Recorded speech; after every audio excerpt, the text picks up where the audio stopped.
Back to the Cummins content.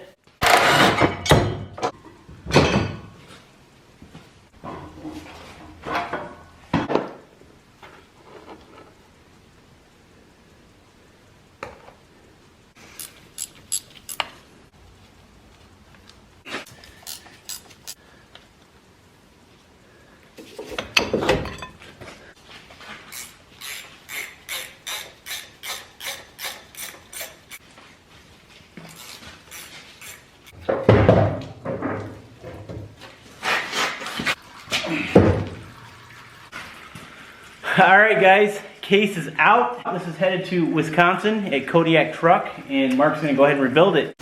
So right here, if you take a good shot of that, you can see how the HD chain is way wider.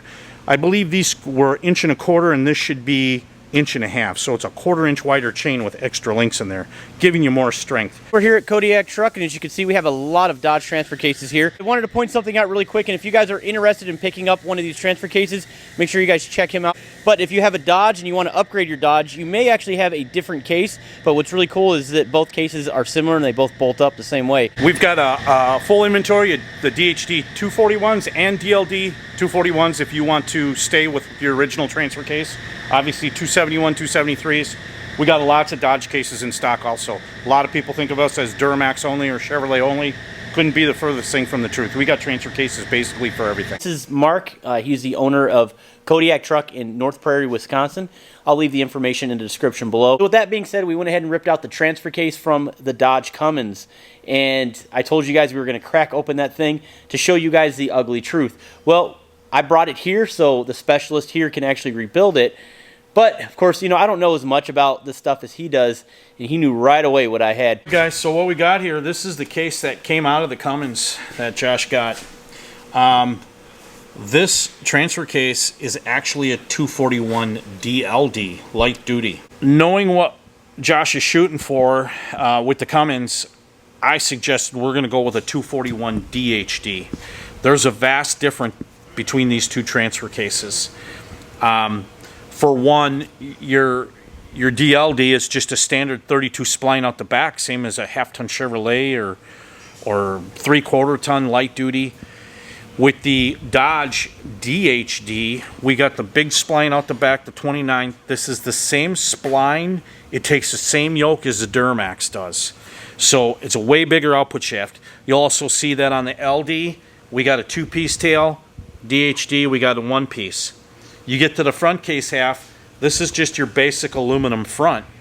You get to the front case half on the DHD, this is what they call sand cast. If you had these two housings side by side by themselves and picked them up, this thing's got some serious beef to it.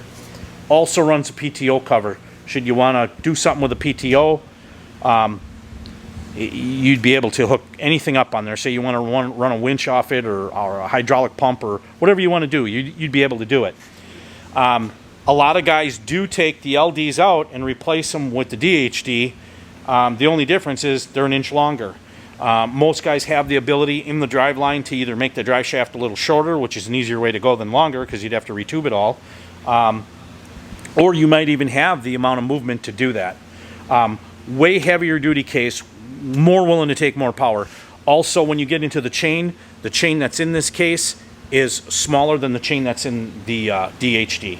So this is going to be a way better way to go. We're going to leave the LD alone. We're not going to build it for his truck.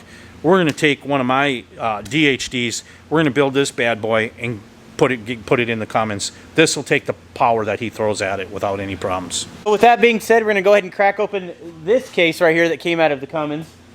I still don't have a name for it. We were thinking about private pile. Thought that was kind of funny because, you know, it is kind of a pile. But it won't be when I'm done with it.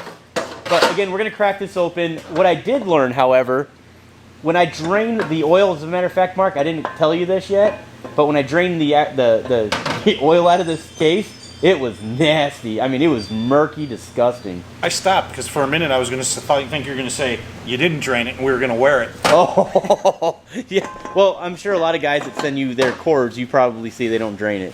Yeah. Mm-hmm. That's probably a very common thing. But I did drain it, Mark. Okay. And it was it was red, brown, and murky, ugly. So we'll see. We'll see once we open it. Who knows? Bet.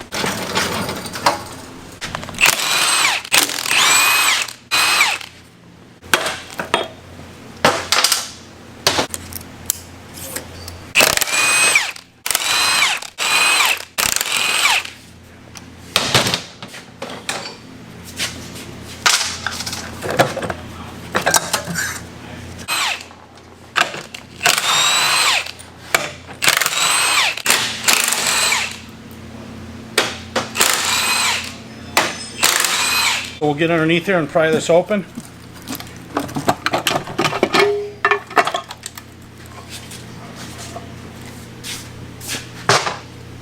How many miles were on this? I believe the clock's at about 220. I could be wrong, but close to. All in all, for 220,000, not too bad. You see we got a little bit of debris, some silicone, little tiny chunkers, nothing too crazy, nothing to get worried about. Looking down in it further, the actual fork pads and all that stuff look pretty respectable. We'll pull the main shaft out, just take a quick look at it. We can do a comparison with the chains later too, and we can show you that, where the difference lies in the width of the chain versus the 241 light duty versus the heavy duty. But all in all, you look at this for the miles that are on it, Mitchell, you took care of it. You did pretty good.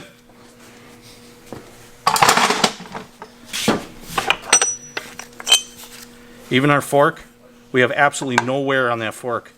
So not bad for all those burnouts. Yeah, exactly. Exactly. Now one thing I do see, and that is our pocket bearings moving backwards. This isn't down flush where it should be. Hard to say what could have happened there. Did this truck at one time blow a trans that had broken output at all?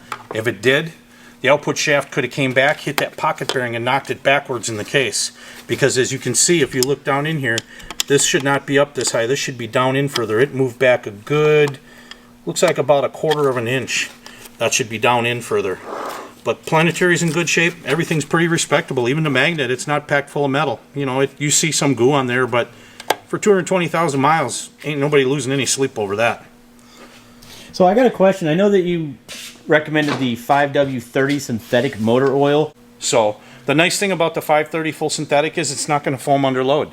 Most of these cases don't just have straight dextrin, which is a non-synthetic oil. That will foam under load with the chain. The thing will act like an egg beater in there, and I think we covered that in some of the other videos, the transfer case videos that we did.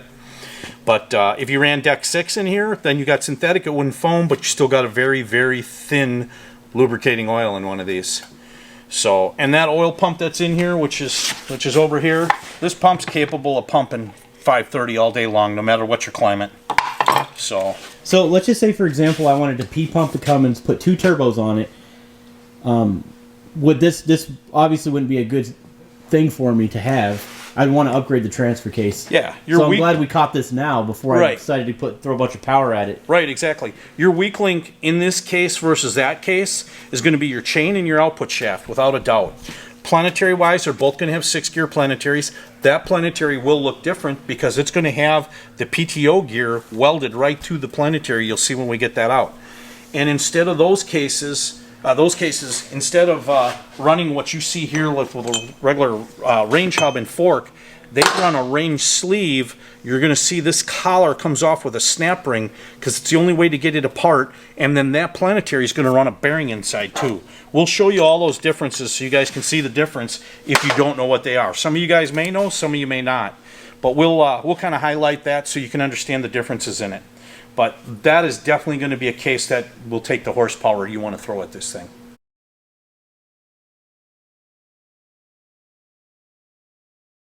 We're going to pull the seal retainer off the front. We got a snap ring behind here to release everything. This is a 23 spline because of the automatic. They also have this case in a version of 29 spline for the NV4500. Your vacuum switch, which actuates the front axle, locks that in for your disconnect. We'll strip this thing completely down and get everything in the hot tank, get everything inspected, and then we'll put her back together. So this would be our first time opening this case, obviously. Correct. So this is a core case from. Okay. Core came in. I don't remember where this came from. If it's a core from a customer, I honestly don't know what's wrong with it. We'll find out when we open it up, but it'll be right when it leaves here. Very cool. Oh no. I'm actually making a YouTube video right now. We're just tearing down the T case right now. Oh. Does it look okay? I mean, he wants a warranty. what? He wants a warranty. A warranty? Yeah, taillight, I guess they're out of sight, so you're good. Oh, I know. I want a warranty on that since I bought it from you. How's she going, eh? We're So what was in there was a 241 DLD, a light duty. I don't know if Josh told you or messaged you, but Yeah, I got some DHD ones here, so we're gonna build a DHD for it. Yeah, so the automatics mostly got the DLDs, and then the manuals seem to usually get the DHDs. Yeah. What's crazy is I've had plenty DLDs behind the manuals. It's crazy. Yeah, it seemed like a hit or miss with the second gens. You know, it's like birdshot. You know, you got what you got. Exactly. Yep. Thicker chain, and what else was different than the DHDs? Hand cast front housing. Yeah. And then you go from 32 spline, which is kind of standard half-ton stuff, to the big 29 spline. It's the same output as the Duramax spline. Oh, okay. Yep. In fact, the Duramax yoke slides right in it. Hey, but still, that DLD held 1,100 foot-pounds. Oh yeah, yeah. It's just that if you're going to push it too hard, I mean, we got the opportunity to put a DHD in instead, so why not? What's a good name for the truck? Because I keep thinking private pile. Not private pile. Why? He shot himself. It's such a negative name. We need something uplifting. Like, think of your last truck, Victory Max. Uplifting, you know, patriotic. You need something that's Okay. not. So. I don't know. I mean, So Sergeant Major not Pile. private pile. So Sergeant First Class Pile. No, he was a Marine. So. I don't know. It's your truck. Corporal but Pile. I'm just giving you my opinion. Lance Corporal Pile. Corporal Pile. He's a junior NCO. Okay, I'll talk to you later. All right, later. Bye. Back here.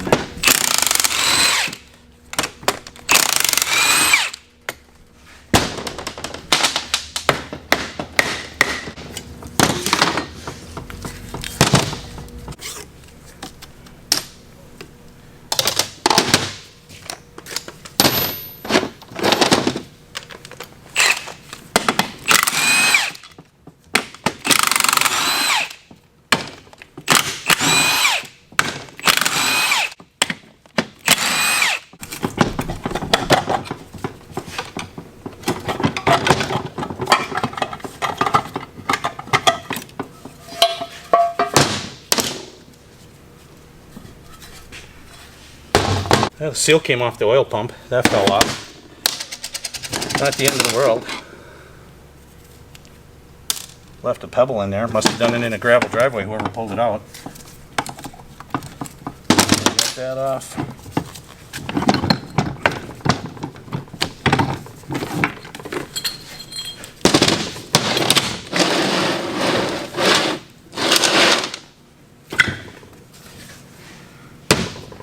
This case is actually cleaner inside than your other one. There's little to nothing on that magnet. Okay, so this one's non-synchronized, so no shift on the flag. You wouldn't, to low range you'd have to go into neutral, but otherwise you're fine. So, yeah, this thing's beautiful. Really nice inside. So now we're down to our range fork. And I explained that there'd be a snap ring in here with the range sleeve. So basically you're going to remove that, shift that back, and now the fork is should come off. A lot of times these sleeves will get stuck on here, and this one definitely is. They just get a little burr out on the end where the snap ring goes on. So what we'll do, we'll get this thing apart. We'll fight it apart. We'll pull the whole planetary and everything in one shot. We'll get this all apart. We'll use a aluminum driver, seal driver, to drive that down through. You'll see what we do here. And then what we'll do is we'll polish that end on a belt sander just to knock a thousandth or two off there. That's about it. It might even fall off when we pull this thing, but we're going to work on getting this out right now as one shot. There we are. Now we can get our fork off. And I noticed right away we got minimal wear on this fork. You can see there's been some pressure on here. Might be hard to pick up on camera, but we probably lost, looking at that right there, we probably lost somewhere around 80, 90 thousandths right there in wear. So we're not going to obviously use that fork over. We'll put a new one on. Now we're going to want to get this apart further. So what we're going to do, we'll flip this around the other way, and this thing's going to kind of shoot apart on us because we're pushing up on the back side of it with that range sleeve. Take our snap ring off. There's our input gear is out.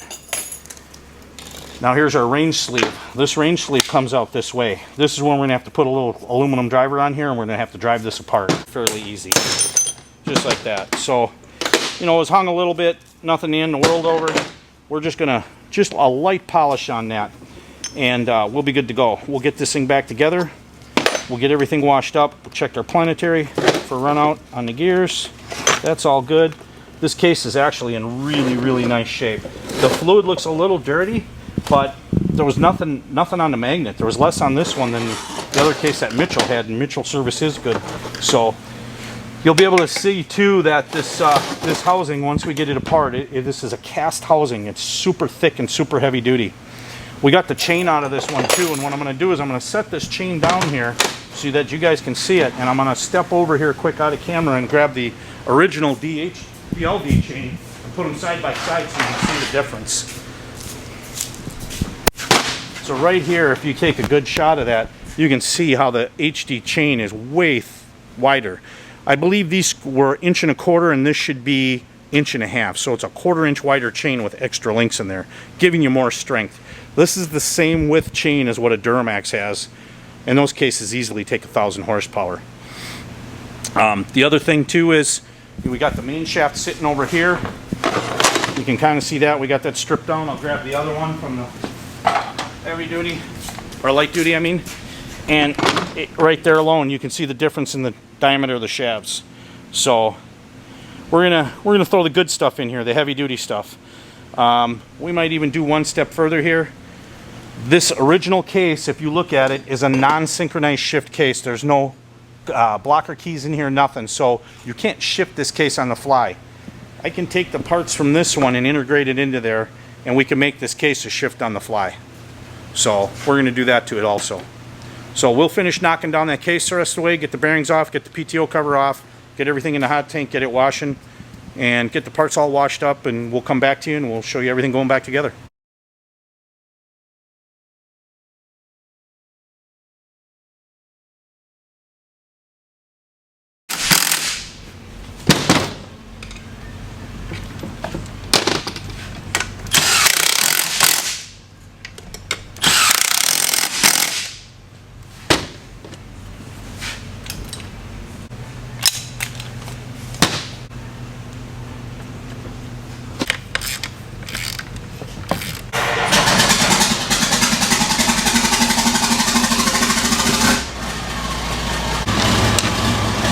Okay, as you guys can see, the transfer case is completely put together, and we'll go ahead and have Mark explain everything. But before we do that, really the subject of this whole thing right here was, first of all, I was really shocked to see that it was sort of a half-ton T-case, if you will. You know, you had the smaller stuff inside, so it was cool to be able to actually upgrade it while we had it. DLD case is just that. It's a light-duty case. We showed the difference in the chain width, the difference in the shaft size, even just the housings, the sand cast housing versus just the regular cast aluminum. So there's a vast amount of difference in strength between these two cases. Not that guys haven't put a lot of horsepower to the DLDs, but this thing here you'll be able to throw a lot of power at and torque. But basically we've gone through this whole thing. We put all new bearings in it, all new seals. We replaced the shift fork up front that was wore. Basically cleaned everything, glass beaded the housings. Just basically went through, freshened the whole unit up. So this thing will run a long time with very little maintenance, fluid changes, and that's it. They are very, very strong, durable cases. So this thing will last a long time. Hope you guys found this video useful. The differences between the DHD and the LD. Thank you. So I had no idea about that kind of thing, and I thought that was actually really cool. So if you guys have a Dodge, I would actually recommend for you guys to check that out. Get under there, look at your transfer case, and see what you have there. So I do appreciate everything. I really do. I know that there was a lot of time and effort put into this. By the way, it looks spectacular. It looks beautiful. The time that we end up sandblasting the frame and painting the frame, with this, we're going to break up the coloring a little bit. As you can see, it's red. As a matter of fact, it's very similar to Victory Red. I think it's leftover paint. I think it's leftover paint from the Victory Max. He's actually right about that. It looks amazing. So with that being said, guys, if you're interested in any sort of transmission repair, transfer cases for sure, head over to his website. And if you guys use my coupon code, apply that, you can save yourself 105% on anything. 130%. Oh, 130% off. No, but seriously, 5% off anything on his website related to the KodiakTruck.com products that are on there. So make sure you check them out. I highly encourage that you guys do. But with that being said, you guys are awesome. Stay tuned and let's get to work.